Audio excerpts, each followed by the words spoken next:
Can? This is the room I can play, right? This room. Okay.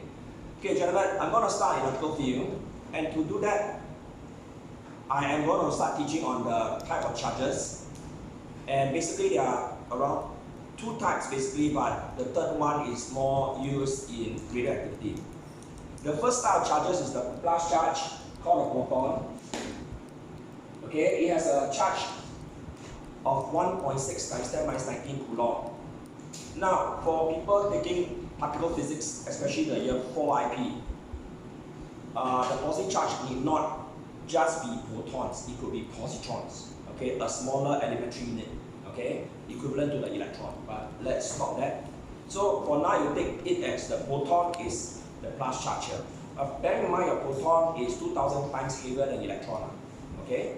So for now, your positive charge is proton, and it carries plus 1.6 times 10 minus 19 coulomb. Now the negative charge is your electron, and it carries negative 1.6 times 10 minus 19 coulomb. Okay, they are quite equivalent, ignoring the signs of charge. The other charge is what we call the alpha particle. Okay, generally is considered plus. Now what happened is that it is really referring to the helium, the nucleus of the helium, and it has got this chemical notation He24. Now, having said that, you will realize that here, this is the atomic number, and it recognizes the fact that it has got two protons, according to what you have taught in chemistry. And because it is balanced, your two protons will necessarily mean that it has two electrons. At the same time, your mass number, which is on top, will be the number of protons plus neutrons. So technically, your number of neutrons is this number minus this, so you end up 2 neutrons. That is as far as chemistry goes. Now, for the purpose of the charge here, we do not count neutrons, we only count either protons or electrons. So in this case, you have got plus charge of 2 protons and 2 electrons. Now, bear in mind, we want to only look at the nucleus. So if we look at the nucleus, we do not look at the electron, we only look at the protons. Alright now? Right? So hence, the total charge of a helium nucleus will be 2 times 1.6 times 10 minus 19. Your total charge will be this one, which is end up 3.2 times 10 minus 19 coulomb. At this stage, any questions? Now let's talk about mass. Now the mass of this helium is given as here 4. In particle physics, we actually call this mass number, it has got a mass of 4U, and U is the elementary atomic unit. Okay, this U has got a number, it's about 1.66 times 10 minus 27 kg. So all this is reflected in the table that you have seen on page 1 of the notes. Get the force in between two charge. So assuming I have got one charge here Q1, the other charge Q2. Basically, this is going to exert a force on this, and this Q2 is going to exert a force on Q1. And the two forces are actually the same, Newton's third law. So basically, Q2 exert a force on Q1, and by Newton's law's notation, this will be 2 on 1. And then this will repel this, 1 on 2. So basically F12 and F21 same, and this refers to this, they are the same. So F21 and F12 being the same, and the value of that force is given by K Q1 Q2 over R squared, whereby you can see that this K is a number, it's a constant, times the charge of this and this divided by the square of the distance in between them. Now let me tell you this is an easy way for you to remember them. Your K is just a complicated set of numbers known as 1 over 4 pi epsilon naught, and your epsilon naught is given the number of 8.54 times 10 minus 12. And the units are here, Coulomb square, then Newton per meter square. This epsilon naught has got its relevance to free space. Okay, it's called permittivity to free space, something that leads to another concept on free space, which I'm not going to deal with it. Okay, but in short, your F is just K Q1 Q2 over R squared. And if I'm going to input K as 9.9 times 10 9, so this is going to be just looking like that. So 9 times 10 9, Q1 Q2 over R squared. So this is the force between two charged particles. So for this electrical field strength, your E, which is really electric field strength, is really force per charge. Now, force per charge on itself, how much force it actually can exert. So I have got this formula, E equal to F over Q. So therefore, if this F is a product of the two of them, you find that when you evaluate out. So this is going to be, let's say, F over Q1. So isn't the Q lowercase? 1. So if I divide by Q1, then yes, it's lowercase. So I'm just going to convert it to lowercase now.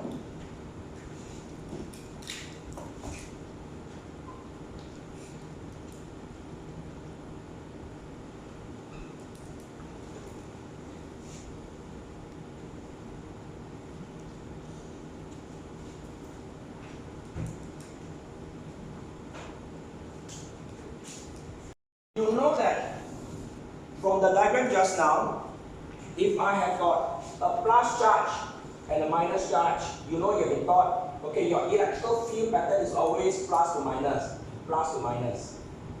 This is called an electrical field diagram or electric field pattern. Supposing I give you that, okay, in this environment between plus and minus, I have got this electron here. Then if I ask you, what is my E field on the electron? How will you answer? You will answer, okay, my E field on this electron goes right. This is my E field pattern. And I put a vector sign there. Force per charge vector. So it goes to the right. However, you know that here, if this is plus charge, my electron, that is an electrical force. It goes left. This is where your electrical force is going to be pointing, to the left. And you realize that electrical force and the E field pattern has got different direction. Now this kind of question is very prevalent in the A levels as well as the IB. They will ask, where is the E field? Pointing left, pointing right, up or down? Here, very simple, your E force, electrical force points to the left, and the E field pattern points to the right. Can we prove this? We can. And using that equation that you see on the left-hand side, all we know is that, okay, F equals to EQ. And because Q is negative charge due to this being the fact that this is an electron, so this becomes minus EQ, let's say. And because it's an electron, you find that here my F is negative. So straight away, you can see that the F is negative in direction. To what? To your E pattern. So my E plus or minus, your force will be opposite, is going to the left. So straight away, you can see the picture on the right, and you can see the force is pointing to the left. Is that correct? Learn from the previous section, your electrical field, E, field strength, is between 2-point charge is equals to K cube R squared. Okay, E equals to K cube R squared. Right? Now, how do you then apply for this example of two charge? Well, let's look at this question. The question says if one charge on the left is plus 2 microcoulomb, and micro being 10 minus 6, and the other charge being minus 2 microcoulomb. And they ask you what is the E midway. Okay, so please turn on. Never mind, forget it. I think so on the stopwatch. Okay, so if let's say for example, what is the midway E strength? What you need to do is, you have to draw your midway between the two charge. And then consider from this midway to the charge, this is half of 1, so this is 0.5 meters to the left, and this is 0.5 meters to the right. Now because your electrical field strength is vector, I have to consider the vector due to each charge. So I'm going to assume, since this is my test plane, because they ask you for midway, so I'm going to say, okay, what is the effect of this in the middle? So I'm going to say, okay, assuming that I am here in the middle, I'm just going to eliminate it out. This is plus charge. This plus charge is going to cause a repulsion to this test plane. So I'm going to just draw out. Actually, it should be here in the middle. I'm just, for everybody's sake, I'll just draw a bit outwards. So this is my E1 due to the plus 2 microcoulomb charge, pointing to the right.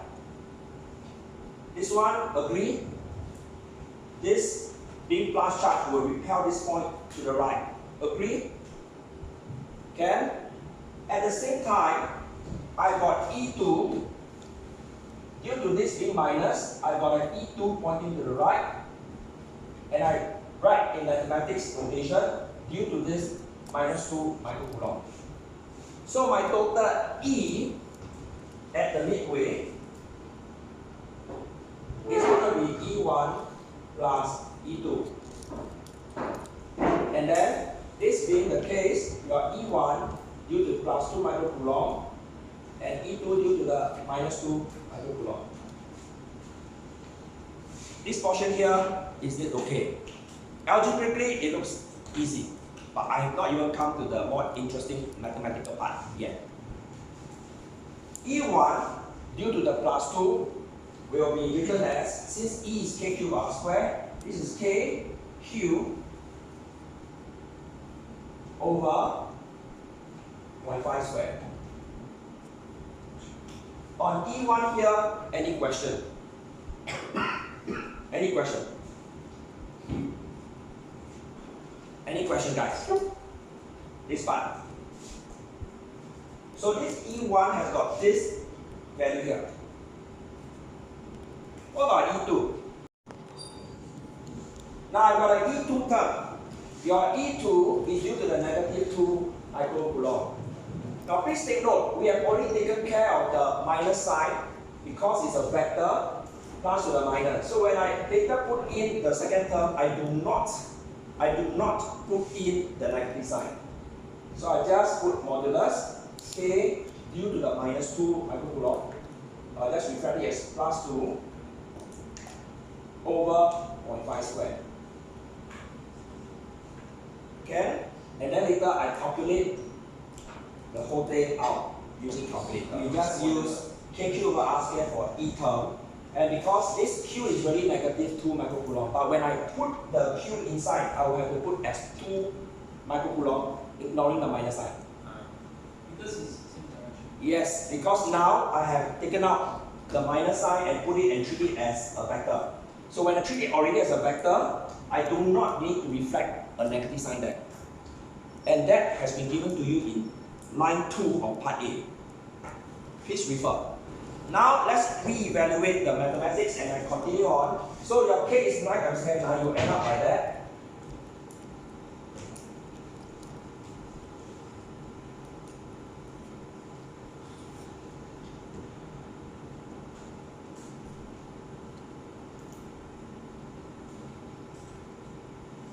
This is the full expression.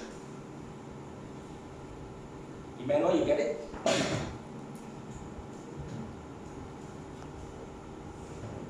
So when you evaluate that further, you have got a further E sign in the middle. So that will be part A. Can? Now to give you further practice, part B, do not look at the answer. I'm going to give you like 2 minutes to try. The part B is just below. Blot out the answer and then I want you to try. This time round at part B, they ask you what is your E 1 meter to the left of the plus 2. Due to the plus 2, you have to write down because this is plus, it's going to repel this plus charge. I'm assuming this is plus, so my effect is to the left. So to be more accurate, or to be more precise, this is due to the plus 2 microcoulomb. Now this is one way you plant flag so that in your exam you do not make careless mistakes. So this E1 due to the plus 2 and not mistakenly to be the minus 2. Understand? You have to plant flags in your working. Now at this point, this is minus, it's going to attract or something, you know, the E is going to go to the right, minus 2, so this E2 point to the right is correct. So E2 is due to the minus 2 microcoulomb. Then I have to go and find my net E. So my E field or net E is equal to E1 plus E2. Now I'm not going to do anything, I'm just going to wait for it to come and tell me all my answer is going to be here. But you know that this E1 is going to the left, E2 is going to the right. Right or not? Correct? So once I assign a vector, anything to the left is plus, anything to the right is minus, I can then proceed. And this becomes k cubed r squared, k due to the plus 2 microcoulomb over the distance from the plus 2 that I'm talking about to the reference test frame. This is just 1 meters. Okay, k cubed r squared, and this is just 1 squared. So far so good, this one. And then I add to a negative, since E2 is to the negative direction, minus k 2 microcoulomb over from here to here. 1 meter plus 1 meter, 2 squared. From here, I can then factor out my k, okay? And then straight away, what happened? You can actually times out.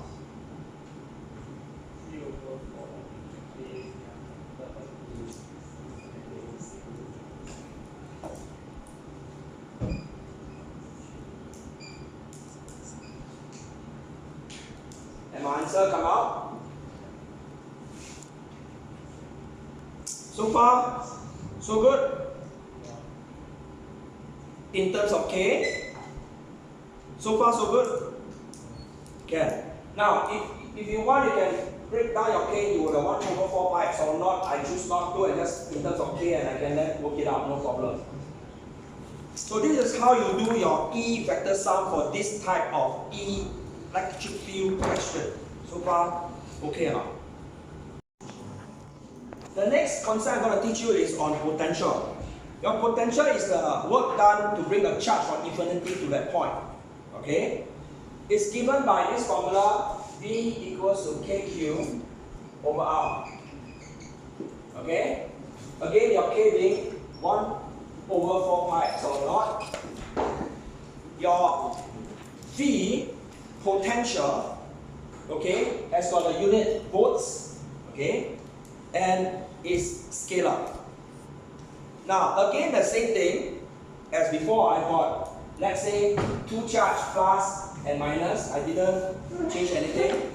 So I'm going to ask you how to find midway potentials. So I'm going to just erase all this.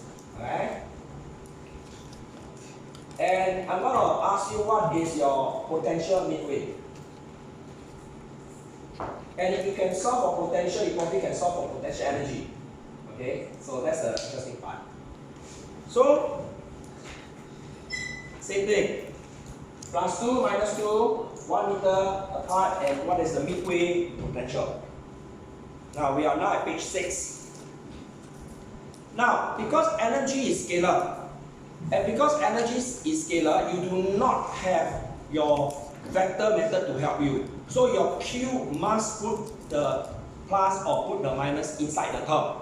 So, straight away, midway V is equals to, at the middle point, K plus Q over R of 0.5 plus a K, here I have minus, and I literally have to put a minus there over 0.5. You end up 0. Now, what does this mean? Now, what does this mean? It means then that if I have in the middle my potential cancels out. Now if I elaborate this on an electrical field, if this is charged to plus 4 volts and this is charged to minus 4 volts, somewhere in the middle, this is going to be 0 volts. Confirm. How? It means then that here between two metal plates, and this is used in your, you know, your two poles inside chemistry, right? Two poles connected to the battery. Your electrolytic reaction, right? Yeah. Right? This is how it works. Between the plus 4 plate and the minus 4 volts plate, inside in the middle will be 0. So therefore, here will be plus 3, here will be plus 2, here will be plus 1, in the middle exactly 0, then later minus 1 volt, here minus 2 volt, here minus 3 volts. That's what it really means. That means you have got gradient, potential gradient between the two metal plates. So in the middle is 0 because here it cancels out.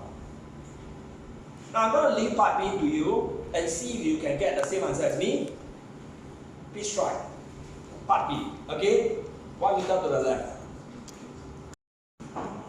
Now, everyone, okay, apologies. That's how your V is KQ over R. Okay, I forget. There's include a square actually, KQ over R. So please amend that. Now, relating to this question, how will I solve if I ask you for 1 meter to the left of this? Anyone? So, I will say that, okay, to the left, I don't have to have what vector sum. I'll just say V equals to V of the plus 2 microcoulomb, and due to the V of the minus 2 microcoulomb, right? This is okay, right? Straight away, just put my KQ of plus 2 microcoulomb over R, which is 1 meter, plus K, Q of minus, and I reflect the minus inside,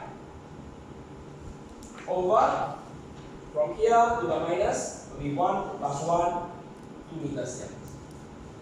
This one, then I just sum it up as per normal. So far so good?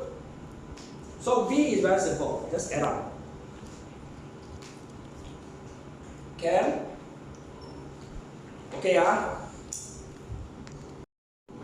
So I'm going to repeat a formula taught in year 4, which is this. Your work is equals to VQ.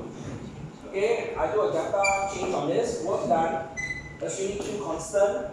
So Q times delta V. This holds. Your delta V is determined from VF, V final minus V start, or V initial. And because your work done, okay, is coming out from the change in potential energy, so we give it the symbol delta U. This one, please pay attention. Okay. So this question has got, at this point, 200 volts given at a fixed 10 meters. Okay, so from here I can just use KQ over R. So 200 equals to KQ over 10 meters. Equation 1.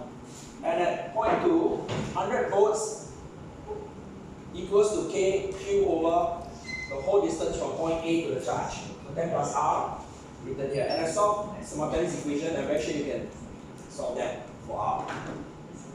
It's the difference in potential between A and B. You are told that the charge goes from A to B. So my change in potential is equal to VF minus V start. Is equal to 100 volts. So far so good. So part B done. Part B done, right? Is this okay? Yes. Now part C. What is the work done in moving an electron from A to B?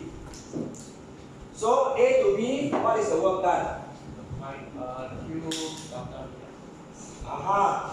Work done is equals to change in potential energy is equals to Q change in V, right? Yeah. And this is the electron minus 1.6 VF minus VI. multiplied by 1. Can? Yes. And then you got the answer You can multiply on your It's own. an electron. So far so good for part C. Now, last part, part D. If an electron is released, find its velocity. So I just equate this work done to half mv squared and I can just equate for velocity. Correct or not, gentlemen? So part D is similarly solved. So page 8, any question? Guys, page 8 should be no problem, right? If there's no problem, please turn to page 11. Okay, page 11 is a famous Bochum question. Solve it. Okay, gentlemen, this is a question on the electron going through two parallel plates. Okay, the part A is on the change in the kinetic energy of this electron going from X to Z. Second part is electrical field strength from Y. So I've got this picture of the electron moving down, okay, in this direction. So part A, this is quite easy, I think. So change in the kinetic energy will be Vz minus Vx.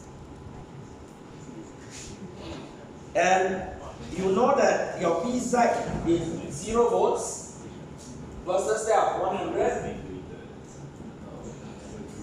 And this will be negative 100 volts. Okay? Now, your kinetic energy comes from this change in V, right? It has to be, because that is where it gains its KE from.